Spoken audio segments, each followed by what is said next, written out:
तो गाइस मैं हूं अंकित और आप देख रहे हैं wrestling fans network. The stage setup is almost ready for survivor series 2025। मैं आपको डेली अपडेट देता हूं भाई, एंड आज नई अपडेट आपको दिखाता हूं भाई। WWE वाले ट्रॉन्स चेक कर रहे हैं, इन्होंने सब कुछ लगा दिया, बस रिंग वगैरह सेटअप करना मेन बाकी है। एंड यहाँ पे आप देखोगे तो ट्रॉन पे भाई अलग अलग सुपरस्टार्स की ग्राफिक्स को चेक किया जा रहा है। WWE वाले कभी ब्रॉक लेसनर की ग्राफिक चेक कर रहे हैं, कभी डोमिनिक की, कभी स्टेफनी वेकर की, कभी last time is now tournament की ग्राफिक्स वगैरह चेक कर रहे हैं। क्या last time is now tournament का कोई मैच यहाँ पे हो सकता है? आई डोंट थिंक सो, लेकिन जॉन सीना को डेफिनेटली भाई यहाँ पे फीचर करने के लिए WWE वाले इस वाले ग्राफिक को यूज़ करने वाले हैं। बहुत ही ब्यूटीफुल लग रहा है भाई। पहली बार है कि वॉर गेम्स होने वाले हैं आउटडोर स्टेडियम से। एंड आई एम सॉरी भाई, ये वाली वीडियो लेट आएगी थोड़ी सी। एक्चुअली मैं थोड़ा लेट उठा, कल रात को थोड़ा मैं लेट सोया था, तो इसलिए आज थोड़ा लेट उठा। एंड आज मैं काफ़ी एक्साइटेड हूँ कल स्ट्रेंजर थिंग्स देखने के लिए। तो अगर कोई स्ट्रेंजर थिंग्स का फैन है भाई तो यहाँ पे कॉमेंट करके बताना।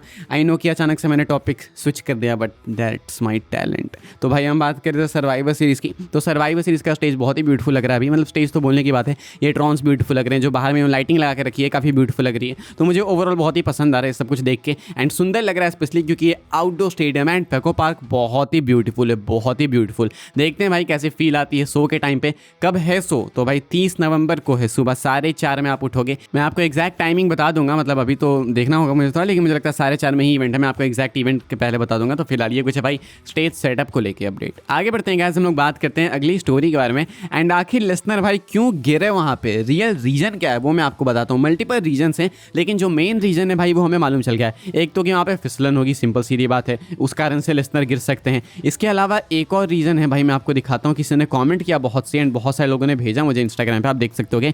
एक बंदे ने कमेंट करके बोला कि even Brock Lesnar botches when he is near Jey Uso. इसका रिप्लाई करके एक और बंदे ने बोला एनीबडी बी कैचिंग ये dishes when they around Jey. तो कह रहे हैं कि लेसनर की गलती नहीं है भाई, ये बॉच इसीलिए हुआ बिकॉज वो जे उसो के ऑरा में आ गए थे। वो जो फील्ड है, जैसे मैग्नेटिक फील्ड होती है, वो जे उसो की हीट फील्ड थी। अब उस हीट फील्ड के अंदर लेसनर आ गए तो भाई देखो बॉच तो होगा, किसी ना किसी से होगा। जे उसो ने तुरंत मैच में बॉच किया था लोगन पॉल के साथ में। अब वो हीट फील्ड में फैली हुई थी भाई सारी चीज़ें, वो वाइब्स थी, वो ऑरा था जे उसो का भाई, वो एक तरीके से इलेक्ट्रोमैग्नेटिक फील्ड की तरह भाई उनकी हीट फील्ड बन गई थी। तो इसलिए लेसनर उस फील्ड के अंदर आ गए तो उन पर भी इफेक्ट पड़ गया, इसलिए लेसनर गिर गए। इसके अलावा भी एक रीजन है भाई, जॉन सीना ने शायद रसल पलूजा का बदला लिया, ऐसा भी कहना फैंस का कि जॉन सीना रसल पलूजा की हार का बदला लेने आए थे, क्योंकि अब जॉन सीना को ज्यादा मौका तो मिलेगा नहीं। एंड जॉन सीना का थीम वैसे भी शो में हिट हो गया था, तो जॉन सीना शायद वो सुन के भी आ गए एंड लेसनर से बदला ले लिया, because you can't see John Cena. तो ये है भाई रीजन लेसनर का, आखिर वो क्यों गिरे थे मंडे नाइट रॉ के दौरान। आपको क्या लगता है भाई मेन रीजन क्या है, एग्जैक्ट रीजन क्या है? मुझे लगता है भाई कि मेन रीजन तो अपना ये जे उसो वाला ही है। यही चीज़ मेरे लिए सबसे ज़्यादा सेंस बनाती है। आगे बढ़ते हैं भाई, हम लोग बात करते हैं अपनी अगली स्टोरी के बारे में, जो कि मंडे नाइट रॉ को लेके। ये जो पिछला एपिसोड था अपना मंडे नाइट रॉ का, ये जो कल हुआ मैं उसकी बात नहीं कर रहा हूँ, ये जो इसके पहले एपिसोड हुआ था वो MSG वाला, जो सीना का आखिरी मंडे नाइट रॉ का एपिसोड था, जिसमें लेसनर रोमन फेस ऑफ आए थे, फेस टू फेस आए थे। इस एपिसोड की बात कर रहा हूँ मैं भाई। एंड इस वाले एपिसोड की व्यूअरशिप बहुत ही अच्छी आई है नेटफ्लिक्स के ऊपर। एंड ये पहली बार हुआ है कि रेसलमेनिया के बाद इतनी ज़्यादा व्यूअरशिप आई है मंडे नाइट रॉ की। आप देख सकते हो कि Netflix just revealed that last weeks November 17 episode of Monday night raw Drew 3.1 million viewers, making it the highest rated raw since the raw after mania. तो जॉन सीना का ये आखिरी एपिसोड था भाई मंडे नाइट रॉ का। And WrestleMania के बाद जो एपिसोड हुआ था उसकी व्यूअरशिप बहुत ज़्यादा आई थी। एंड उसके बाद ये पहला एपिसोड है जिसकी व्यूअरशिप इतनी ज़्यादा आई है, 3.1 मिलियन। एंड ये वर्ल्ड वाइड है, सिर्फ यूएस की बात नहीं की जा रही है। हालांकि नेटफ्लिक्स पे वर्ल्ड वाइड भी 3.1 मिलियन की व्यूअरशिप बहुत ही कम है, लेकिन पहले से कंपेयर करें तो काफ़ी बेटर है, पहले से तो काफ़ी ज़्यादा है। आखिरी बार अगर व्यूअरशिप इतनी ज़्यादा आई थी तो रॉ आफ्टर रेसलमेनिया में आई थी, जब जॉन सीना चैंपियन बने थे। उसके बाद जब सीना आए थे तब उस टाइम पे व्यूअरशिप आई थी। एंड ये जॉन सीना के कारण व्यूअरशिप आई, कुछ लेसनर रोमन के कारण आई। हालांकि लेसनर रोमन के कारण मुझे ज़्यादा लगता नहीं है, क्योंकि ये लोग अनाउंस नहीं थे। जॉन सीना अनाउंस थे तो लोगों को पता था कि सीना होगा, तो मोस्ट लाइकली ये सीना के कारण आई है। आगे बढ़ते हैं भाई, हम लोग बात करते हैं सेथ फ्रीकिन रॉलिंस के बारे में। क्या सेथ रॉलिंस के इंजरी में एक ट्विस्ट आ सकता है? क्या सेथ रॉलिंस जल्दी रिकवर कर सकते हैं? पॉसिबली यस भाई। सेथ रॉलिंस अपने रिकवरी के ऊपर कमेंट करते हुए ऐसा बताते हैं कि ये जो आर्म स्लिंग है, ये जो अपने हाथों में स्लिम लगा के पहन के घूम रहे हैं, हालांकि लास्ट इमेज में मैंने देखी नहीं कोई स्लिंग, लेकिन इन्होंने शायद पहनी होगी। कह रहे हैं कि ये स्लिंग जब हट जाएगी ना परमानेंटली, तो उसके बाद मुझे 1 महीने लगेंगे, मतलब स्लिंग हटाने में। एंड उसके बाद क्या होगा कि फुल वैकेशन मोड में जाऊंगा मैं। एंड उसके बाद वापस से मैं लॉक इन करूंगा, रिकवरी करने के लिए ट्रेनिंग करूंगा, जिसमें कि इस सारे प्रोसेस में 8 से 12 हफ्ते लग सकते हैं स्लिंग हटने के बाद। सपोज करो स्लिंग अगर दिसंबर में हटती है एंड सेथ रॉलिंस कुछ एब्सेंस भी लेते हैं, जनवरी एंड से चालू करते हैं रिकवर करना, तो जनवरी फरवरी मार्च, यानी तो फरवरी मार्च अप्रैल के टाइम पे सेथ रॉलिंस भाई फिट एंड फाट हो सकते हैं।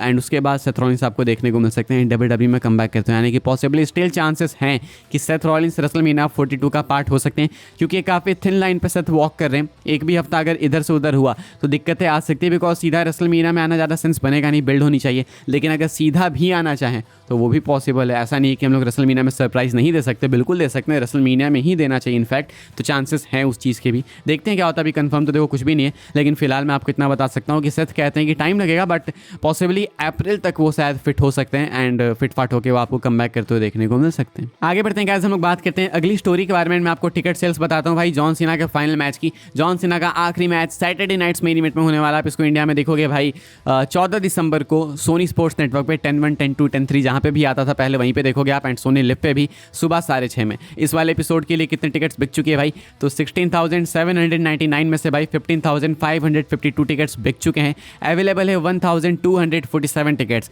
एंड फिलहाल 18 दिन बाकी है। 18 दिनों के अंदर WWE को 1300 टिकट्स या 1250 टिकट्स मान लो बेचने हैं।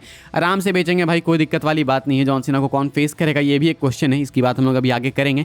लेकिन फिलहाल मुझे लगता है टिकट सेल्स सही गई है भाई। अभी सर्वाइवर सीरीज में 30,000 से ऊपर लोग होने वाले हैं भाई, मुझे 36,000 लोग होने वाले हैं। मुझे लगता है अगर इतने लोग होते जॉन सीना के आखिरी मैच में तो ज़्यादा अच्छा लगता है, लेकिन 16-17 हज़ार भी कम नहीं है, बट स्टिल भाई पता नहीं क्यों कम सा लग रहा है। ऊपर से सैटरडे नाइट्स मेन इवेंट, ये नाम मज़ा नहीं आ रहा सुन के। खैर जॉन सीना का आखिरी अपोनेंट कौन होगा, क्या ये जे उसो हो सकते हैं, क्या जे उसो हो सकता है कि आखिरी मैच में जॉन सीना को फेस करेंगे, possibly, who knows, like it could happen. इसकी बात करते हैं, लेकिन आगे बढ़ने से पहले अगर आपने चैनल को सब्सक्राइब नहीं करा है तो चैनल को सब्सक्राइब कीजिए भाई, वीडियो को लाइक कीजिए। सब्सक्राइब इसीलिए कीजिए बिकॉज यहाँ पे आपको मिलती है WWE की अपडेट्स सबसे पहले, सबसे फास्ट एंड सबसे एक्यूरेट। हाँ आज मैं थोड़ा लेट हो गया, थोड़ी गलती हो गई, लेट से उठा मैं, लेकिन आप सब्सक्राइब स्टिल करना। जॉन सीना जे उसो क्यों हो सकता है मैं आपको बताता हूँ। जे उसो के साथ जॉन सीना की फ्यूड है, मतलब ऐसे वो टक्कर वाली फ्यूड नहीं है लेकिन है। जॉन सीना को एलिमिनेट करा था रंबल में जे उसो ने, साल की स्टार्ट कुछ इस तरीके से हुई थी एंड अभी जे उसो मोस्ट लाइकली फाइनल्स में भी जाने वाले हैं टूर्नामेंट के, यानी कि मोस्ट लाइकली फाइनल्स में वो गुंथर को फेस करेंगे। हालांकि गुंथर जे उसो के मैच में गुंथर के जीतने के बहुत ज़्यादा चांसेस रहेंगे, लेकिन स्टिल कुछ फ्रैक्शन में चांसेस जे उसो के भी रहेंगे, just because J Uso and John Cena का मैच नहीं हुआ। हालांकि गुंथर जॉन सीना का भी नहीं हुआ, लेकिन जे उसो जॉन सीना की कहानी ऑलरेडी है। तो अगर WWE वाले कुछ मस्ती करने की सोचेंगे तो वो कर सकते हैं, वो जे उसो जॉन सीना भी बुक कर सकते हैं। And please don't tell me कि जे उसो जॉन सीना का मैच हो तो जॉन सीना जे उसो को ओवर करेंगे। अगर ये चीज़ कर दी ट्रिपल एच ने तो ये then final nail in the coffin हो जाएगा भाई जे उसो के WWE करियर के लिए। बट हु नोस, कर भी सकते हैं क्योंकि जे उसो को सपोर्ट मिल नहीं रहा है। क्या पता ट्रिपल एच सोचे कि अचानक से इसको लाइमलाइट लाने के लिए हमें जे उसो को मैच में जीताना चाहिए जॉन सीना के अगेंस्ट। जॉन सीना ओवर कर देगा तो फैन सपोर्ट करेंगे, जो कि बिल्कुल भी नहीं होगा। तो अगर ये मूव लेंगे तो गलत होगा, इसलिए फाइनल्स में तो जे उसो गुंथर का मैच दिख रहा है मोस्ट लाइकली होते हुए, लेकिन वहाँ पे गुंथर को जीतना चाहिए एंड देन जॉन सीना को फेस करना चाहिए। हालांकि गुंथर सीना का भी मैच मेरे लिए कोई ऐसा बहुत ज़्यादा एंटिसिपेटेड मैच नहीं है, but still it will definitely be better than John Cena versus Jey Uso. लेकिन फिर भी मैं आपसे क्वेश्चन करूंगा, क्या आप जे उसो जॉन सीना का मैच देखना चाहोगे सैटरडे नाइट्स मेन इवेंट में? हाँ या फिर ना लिख के बताना है आपका क्या रिएक्शन होगा अगर जे उसो बीट कर दे जॉन सीना को। तो फिलहाल भाई इस वाली वीडियो के लिए सारी अपडेट्स थी, लाइक से सब्सक्राइब कीजिएगा भाई। मिलूंगा मैं आपसे अगली वीडियो में जल्दी ही, तब तक के लिए goodbye, thanks for watching.